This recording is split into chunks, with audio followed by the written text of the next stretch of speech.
So I don't know if you guys are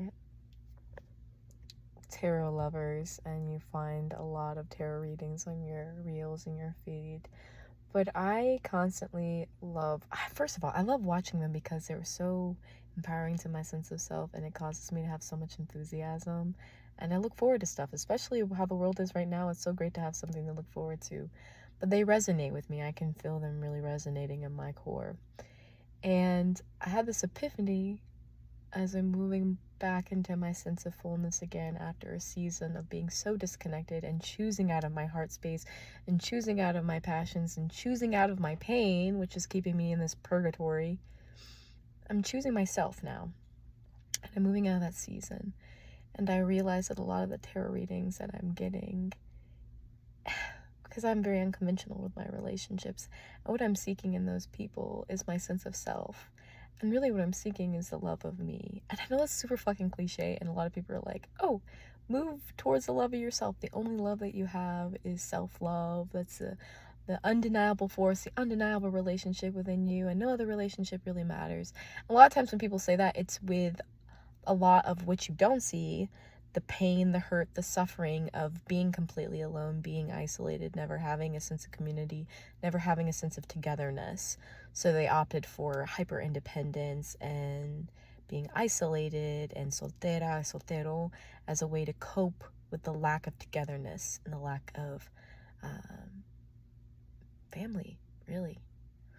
And so where I'm at is I've chased so much of those wounds, so much of the please love me, please do this, please be connected with me, etc. And by chasing those wounds and ending up in situations that were not in alignment with my fullness and goodness and my wholeness, not just the goodness, the realness about me, right? The realness about me. When I chased that, found myself in these repeat patterns, and I did a lot of inner work, and I'm still doing a lot of inner work and really facing that. And as I was facing each shadow, it kept getting me closer and closer into this end all be all love, right? Because we're taught that as women growing up with Disney, and we're taught that in our society and culture that, like, you want this end all be all fucking love that's gonna worship you until the end of time and do all this and do all that, and they're literally gonna bring God to you. And the beauty of the journey that I've chosen and really being unconventional with myself in my life and being real with myself is that I'm finding God in everybody, but what I'm really finding and what I'm really experiencing is this togetherness I'm feeling with myself through people.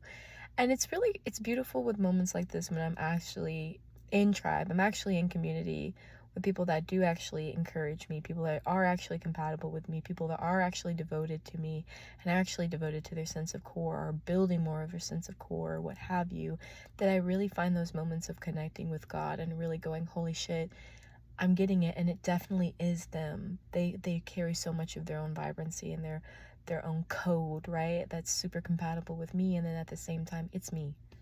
I am connecting with them, and this vibrancy I'm feeling, this sense of compatibility, this building, this crescendo that I'm feeling, this soothing, this relief, this reprieve, what have you, inside of me is me. I'm feeling that. And so I'm realizing that all these tarots, it's not just about one relationship, it's about the relationship I continue to have with relationships, the relationship I continue to have with my authenticity, the relationship I continue to have with my fullness and my sense of self. And it's so fucking exhilarating, as much as it's so terrifying. Oh my god, it's so fucking terrifying. So terrifying. It's so terrifying. It's so fucking terrifying. It's so terrifying. Oh my god, did I say it was terrifying? It's terrifying.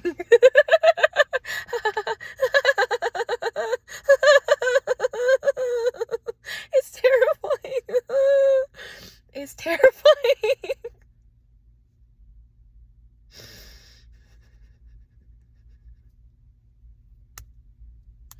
It's terrifying, and this is something I was talking to my girlfriend about today. It's terrifying because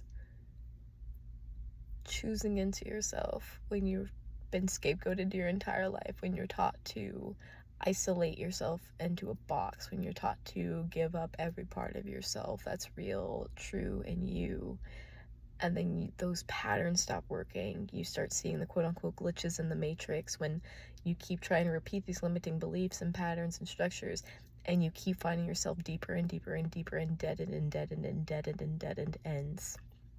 And so you go, fuck, the only way I can get out of this is by reevaluating what safety and security is to me. And safety and security, although it was not genuinely good and in alignment with me, it did not feel like I was being received in my fullness and honored and loved for my fullness. But security and safety was giving myself up at every point I possibly could in my entire life. And so now I'm at this overarching point where I can no longer give myself up because the patterns no longer work, because I've been choosing myself. I've been choosing my sense of self-love.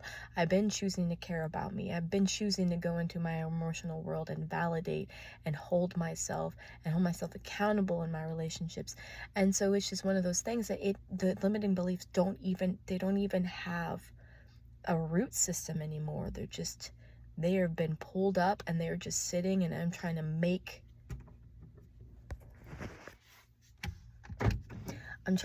something work, be alive, function that no longer functions. And I can see it plain as day that it does not work anymore.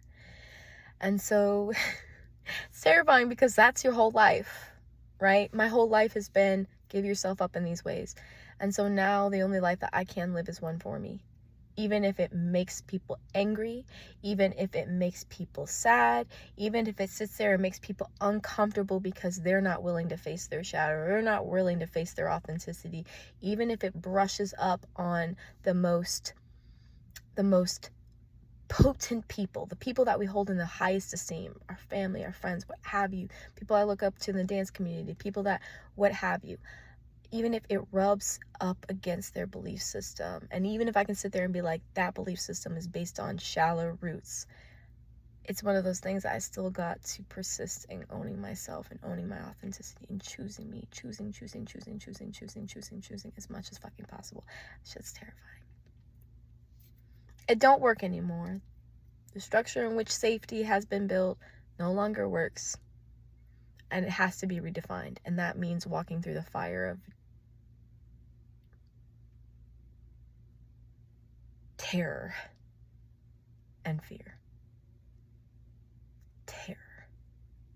Because by reevaluating my sense of security and the safety and the system that I have created for safety and security, reevaluating that, looking at it and saying, I'm going to have to change this, means that I have to completely kill the part of myself, not in this malicious way, but literally look at that part of myself that has actually been dying this entire time, is ready to be put to rest, and go, I can no longer live you. You have been my entire identity, my entire life, and I can no longer sit here and persist in this. It no longer serves me. I have outgrown this completely. That's my whole basis of security. Literally dying.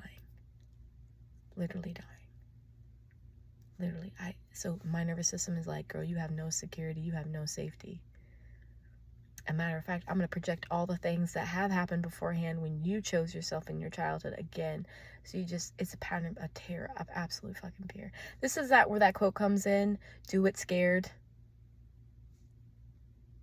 Nigga. Do it scared is an understatement. I feel like I am crawling out of my skin in fear. Like my skin is like, oh, we gotta leave you, run. But my somatic system is so triggered because of that, so triggered that my fight or flight, my nervous system has been at an all-time high.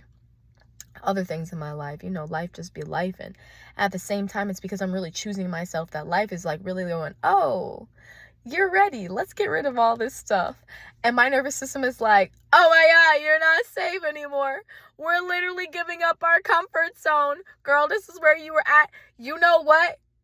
You're gonna die. Like, run. I'm freezing.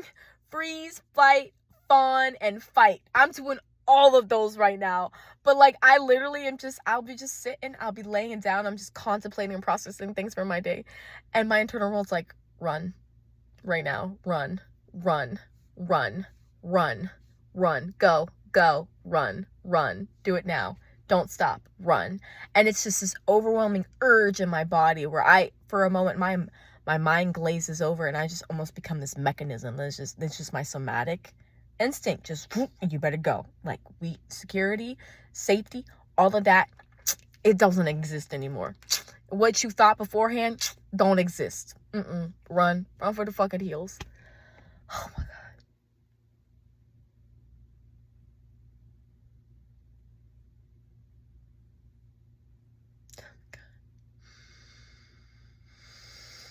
That's where I'm at right now.